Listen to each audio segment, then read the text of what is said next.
Good morning student. ये video मैं उन स्टूडेंट्स के लिए बना रहा हूँ जो आने वाले टाइम में डॉक्टर बनने वाले हैं और साथ ही साथ अभी आप लोगों ने 12th का एग्जाम दिया है और नीट का एग्जाम भी आपने दिया होगा। बहुत अच्छा स्कोर आया है आपका और अगर स्कोर अच्छा आया है तो आप एमबीबीएस के लिए भी जा सकते हैं और वेटनरी के लिए भी जा सकते हैं। दो ऑप्शंस अवेलेबल है आपके पास में। अब देखिए इसके अंदर जो डॉग लवर्स हैं या फिर अपन बोल सकते हैं जो एनिमल लवर्स हैं, इसमें सारे एनिमल्स कवर होते हैं, वो लोग इस वेटनरी वाले ऑप्शन को चूज कर सकते हैं। बहुत अच्छा ऑप्शन है, इसमें बहुत अच्छी अच्छी कैरियर अपॉर्चुनिटीज मिलेगी, बहुत अच्छा पैकेज मिलेगा और फ्यूचर ग्रोथ बहुत अच्छा है इसके अंदर। अभी अपन लोग डिस्कस करने वाले हैं veterinary, what is veterinary doctor, veterinary doctor क्या करता है, कैरियर अपॉर्चुनिटीज क्या क्या मिलेंगी इसमें, सैलरी क्या मिलेगा इसके अंदर, इंडिया में क्या सैलरी है और अब्रॉड में क्या सैलरी मिलेगा आपको, गवर्नमेंट कॉलेजेस क्या चार्ज करते हैं फीस, प्राइवेट कॉलेज क्या चार्ज करते हैं, पूरा डिटेल में डिस्कस करेंगे। कहां एडमिशन लेना चाहिए, कितनी फीस पे लेना चाहिए, स्कॉलरशिप कितना मिलेगा, कम से कम बजट में कौन सा कॉलेज मिलेगा, इसको अपन बिल्कुल डिटेल में डिस्कस करने वाले हैं। चलो शुरू करते हैं। अब देखिए एक वेटनरी डॉक्टर करता है क्या, what the veterinary doctor will do. तो वेटनरी डॉक्टर बहुत सारे काम करता है, डायग्नोस्टिक का काम है, उसका ट्रीटमेंट का काम है, सर्जरी का काम है, प्रिवेंशन क्योर का काम है, इमरजेंसी केयर के लिए आपका जो एनिमल वेलफेयर हो गया, क्लाइंट एजुकेशन हो गया, ये सारे काम को करता है। जैसे अगर अपन डायग्नोस्टिक की बात करें तो एनिमल्स का एग्जामिनेशन करना है, उसका एक्सरे करना है, ब्लड टेस्ट करना है, उसमें वो काम करेगा। अगर मैं ट्रीटमेंट की बात करता हूं तो यहाँ पे वो मेडिसिन वगैरह जो देगा वो देगा आपको, प्रोवाइड वैक्सीनेशन, वो बहुत इंपॉर्टेंट है क्योंकि वैक्सीनेशन वगैरह अपन देखते हैं डॉग्स वगैरह को रेगुलर बेसिस पे अपने को देना पड़ता है। सर्जरीज हो गई, जैसे रूटीन सर्जरीज, कॉम्प्लेक्स सर्जरीज, ये सारे काम वो करेगा। उसके बाद प्रिवेंटिंग क्योर, वैक्सीनेशन वगैरह हो गया। उसके बाद में इमरजेंसी केयर के लिए वो जो काम करेगा, जैसे इमरजेंसी केयर में किसी को किसी एनिमल को कोई प्रॉब्लम आ गया तो उसका लाइफ सेविंग कैसे करना है, इमरजेंसी में कैसे लेना है उसको।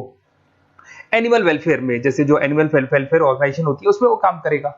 उसके बाद में क्लाइंट एजुकेशन हो गया, जो भी आपके क्लाइंट्स होंगे जो डॉग रखते हैं, जो भी पेट रखते हैं, उनको क्या खिलाना है, उनको कैसे रखना है, उसके ऊपर डिस्कशन करेगा सारा का सारा।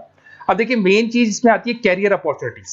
क्या कैरियर अपॉर्चुनिटीज होगी, आप डॉक्टर बन जाएंगे तो डॉक्टर बनने के बाद में आपकी जॉब कहां लगेगी या फिर अपना खुद का प्राइवेट बिजनेस खोलेंगे, कैसे करेंगे आप। इसमें सबसे बढ़िया ऑप्शन है प्राइवेट क्लिनिक्स। ये लोग अपना खुद का प्राइवेट क्लिनिक खोलते हैं, small animal large animal mix दोनों के लिए खोल सकते हैं। तो प्राइवेट क्लिनिक के अंदर बहुत अच्छी अर्निंग है, अपन उसका जो सैलरी पार्ट है वो भी डिस्कस करेंगे नीचे। उसके बाद में आपका एनिमल हॉस्पिटल्स हो गए, प्राइवेट और गवर्नमेंट दोनों हॉस्पिटल है जहां पे जॉब लग सकती है। रिसर्च इंस्टीट्यूट्स हो गए जहां पे आपका जॉब लग सकता है, जैसे फार्मास्यूटिकल कंपनी हो गया, गवर्नमेंट एजेंसीज हो गया, यहाँ पे जॉब लग सकता है। उसके बाद में गवर्नमेंट एजेंसीज में public health agencies, department of agriculture, यहाँ आपका जॉब लग सकता है। कुछ लोग बोलते हैं जू हो गया, वाइल्ड लाइफ सेंचुरी हो गई, वहां आपका जॉब लग सकता है, जू एक्वेरियम यहाँ पे लग सकता है, वाइल्ड लाइफ सेंचुरीज में लग सकता है।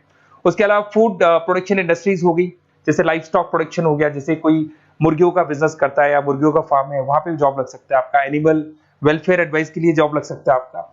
कुछ नॉन प्रॉफिट ऑर्गेनाइजेशन होती है जो एनिमल्स के लिए खुली हुई है और उनका ऑब्जेक्टिव होता है कि कोई भी अगर एनिमल के साथ कोई प्रॉब्लम है तो वो लोग सॉल्व करते हैं उसको, उसका कोई चार्ज नहीं है, वहां आपका जॉब लग सकता है। उसके बाद में पेट और फूड न्यूट्रिशन, क्या खिलाना है, जैसे आपने सुना होगा डॉग्स को पेडिग्री देते हैं अपन, वैसे कौन सी चीज खिलानी चाहिए, क्या नहीं खिलाना चाहिए, उसकी जो जितनी मेडिसिन बनेगी या जितने फूड बनेंगे वहां जॉब लग सकता है आपका। उसके अलावा आपका स्कूल्स एंड कॉलेजेस में आपका जॉब लग सकता है एज अ फैकल्टी। पढ़ने के बाद में अगर आपका इंटरेस्ट है फैकल्टी बनने का तो वहां आपका जॉब लग सकता है। कंसल्टेंसी फर्म्स हो गया, animal health consultancy, food safety consultancy, यहाँ आपका जॉब लग सकता है।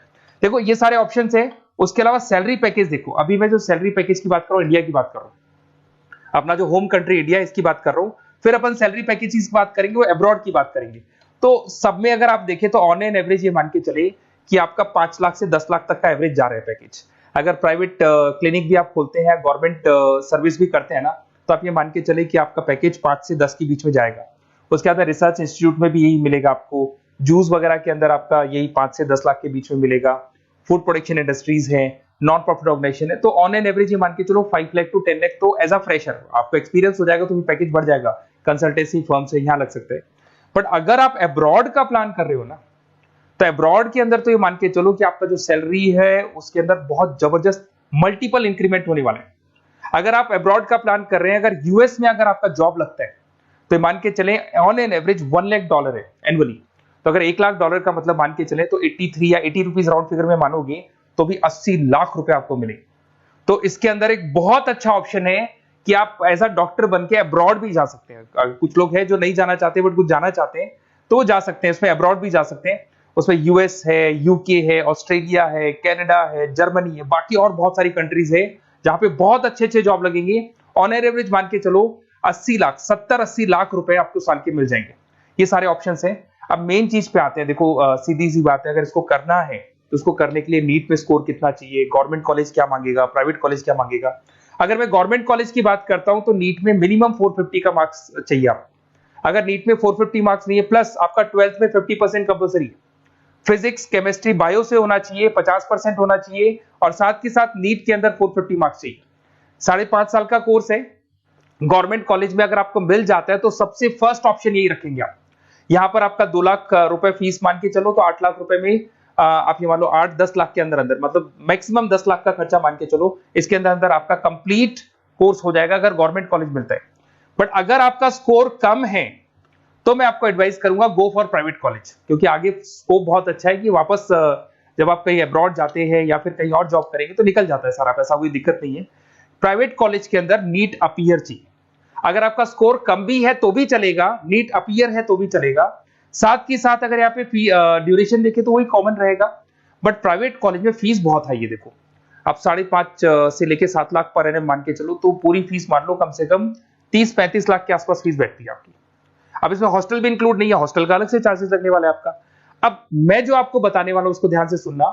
प्राइवेट कॉलेज में बहुत सारे कॉलेजेस हैं जो लोग स्कॉलरशिप पे एडमिशन लेते हैं, बच्चों को पता ही नहीं उन कॉलेज के बारे में। वहां पर हॉस्टल भी इंक्लूड हो जाएगा, स्कॉलरशिप भी मिल जाएगा, और बहुत मिनिमम फीस में आपका एडमिशन हो जाएगा। इतना फीस आपका लगेगा ही नहीं, आप ये मान के चलो। तो उन सारे कॉलेजेस का अपन डिटेल में डिस्कस करेंगे। मेरा नंबर आप लोग के पास है, इस पे जैसे आप कॉल करेंगे तो या तो मैं रिसीव कर लूंगा, अगर मैं रिसीव नहीं करूं तो आप मेरे को मैसेज डाल के छोड़ना, मैं हाथों हाथ डिटेल, मेरे जो डिटेल काउंसलर्स हैं उनसे मैं बात करा दूंगा, वो आपको डिटेल में सारा डिस्कस करेंगे। Okay, best of luck. कोई प्रॉब्लम हो, ये नंबर है मेरा, इस पे कॉल कर सकते हैं। Okay, best of luck.